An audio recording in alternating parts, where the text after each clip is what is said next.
Welcome to the Inside Circle, where growth never stops and learning is a lifelong journey.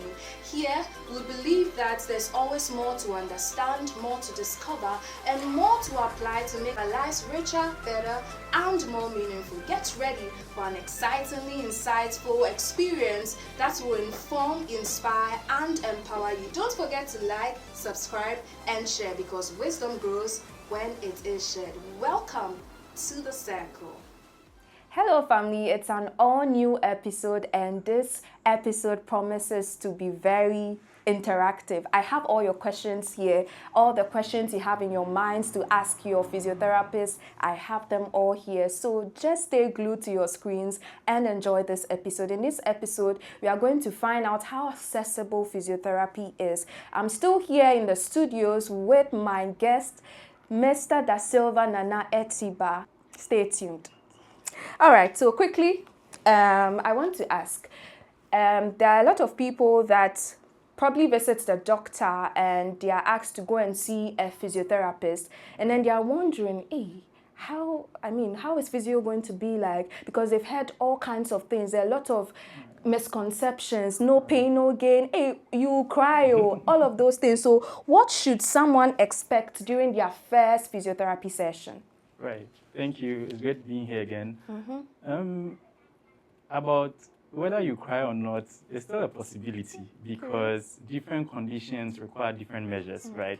But straight from the start, you should expect a very warm welcome because in physiotherapy, we need to understand what your limitations really are. It's not about just saying, oh, okay, I have back pain. What is it that you are being limited from doing, right? So you have a bit of conversations at the beginning, and then our modalities are different. Some feel pleasant, some feel very relaxing, some too will make you cry a bit. So it all comes back to what it is that you are presenting with and how we can help you. Okay, so on the first day, it's more of having a conversation with them. Right. And what do we usually... So what's the technical name for that? So we'll do an assessment on the first day, yes, and try to figure out what the problem really is. You know, someone can come with back pain, but two back pains may be different because they are being caused by two different things. So you can't just lump everyone up together. So during the assessment, we are trying to diagnose specifically what the problem is and how we can attack it head on to get better results. Yeah.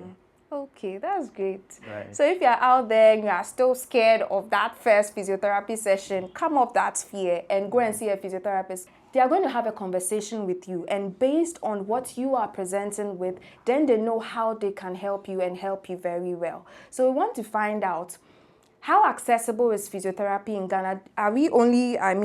Can physiotherapy services only be accessed in hospitals and in clinics? And for someone to come see a physiotherapist, does the person need a doctor's referral or the person can just walk in?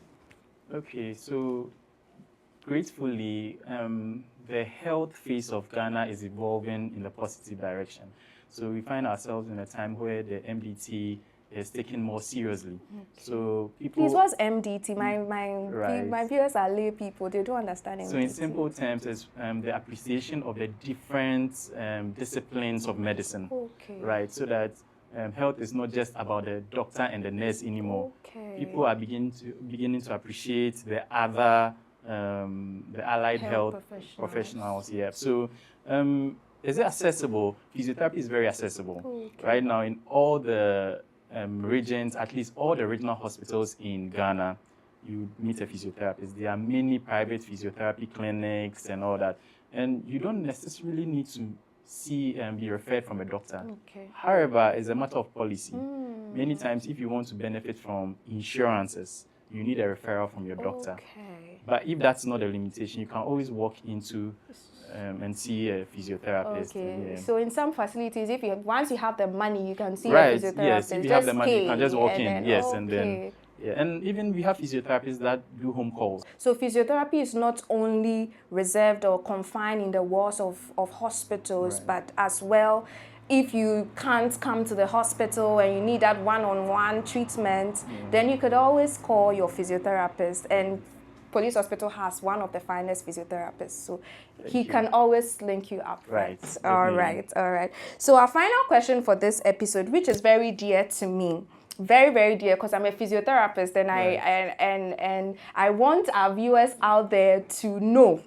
So how important is patient consistency and participation in achieving their successful outcomes? Because there are some clients or patients, they come in and then after their first assessment, they are given a follow-up appointment, and they don't show up. And some show up when they want to. Truly. So how important is their participation and consistency when it comes to the whole achieving the goals that physiotherapists and patients set? Right. A friend of mine has an interesting saying. He says that when you go to school, you pay fees and you pay attention. Without the two, you cannot make it. The same applies to physiotherapy. It's not just about seeing the physiotherapist. It's not just about paying for the service. As a matter of fact, you gain greater improvement when you are committed to the process. Not just about coming for your sessions, but also doing all the exercises and any other thing we tell you to do at home. Because, I mean, how many hours will you be with the physiotherapist? Just about an hour. And you have the rest of the 23 hours. So it's very important. I think that it's pivotal to the improvement because as I cast my mind back, I look at patients that have made serious recovery as opposed to people who lingered on for a very long time. And it comes back to the commitment of the patient. Because, I mean, with physiotherapists, our practice is quite standard because there's a protocol we follow.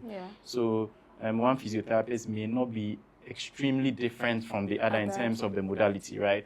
So it comes down to the patient's seriousness and commitment to getting better.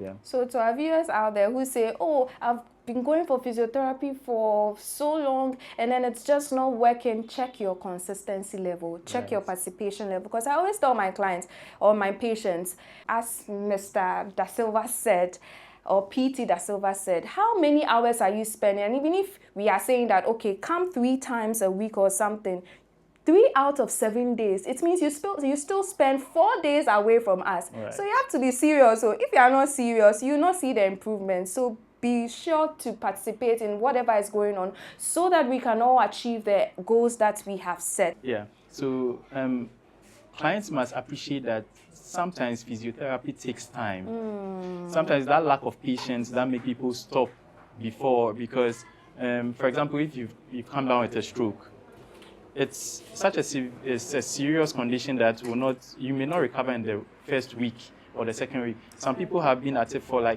have a patient who had a brachial plexus injury, and we had to do physiotherapy for about 7 years consistently. Today he's very well. I think I've met that client. I know him. So imagine, and he had counterparts who also had similar injuries. Some of them stopped along the line, and they don't have the amount of function this patient has. So sometimes I think that aside the commitment, we are not patient. We feel like, oh, Makosa, I've gone so many times and nothing is improving. But I like to say sometimes, let's say it's a scoliosis.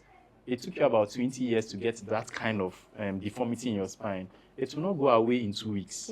Because we are working bit by bit, assiduously, to get it back into its original state. I like the word assiduous. Assiduously, yes. So, I mean, aside being committed, we need to become patient and understand our condition and the time it will take, the commitment it will take for us to see the kind of results. Which I know we communicate that with the clients because, I mean, when we have showcases, we will tell you that this and this and this is what you need to know. So don't just listen to your physiotherapist giving you the education and then you throw it into the bin without living by it. Thank you so much for that very insightful contribution. So this brings us to the end of this episode. It has been great. It has been fun. If you found anything discussed here valuable, feel free to like, share, comment, and let's meet in our next episode. For now, it's bye.